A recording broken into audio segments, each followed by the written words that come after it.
Pre povolanie lekárnika som sa v začiatku nerozhodla. Mojím snom bolo študovať medicínu, ale vzhľadom na to, že som sa tam nedostala, išla som študovať odbor vtedy na farmaceutickej fakulte klinická farmácia. Avšak po skončení školy tých miest pre klinických farmaceutov nebolo dostatok, takže som skončila v lekárni, ale neľutujem to, páči sa mi, viem využiť svoje poznatky zo štúdia klinickej farmácie, viem poradiť pacientom.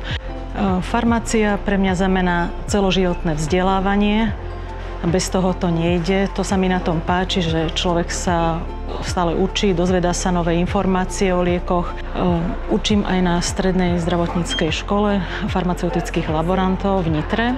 Dôležitá je odbornosť v tom zmysle, že potrebujeme odovzdať vedomosti, ktoré máme z praxe, nové vedomosti, nové informácie o liekoch. Moderné technológie uľahčujú prácu v lekárni, aj keď to niekedy tak nevyzerá.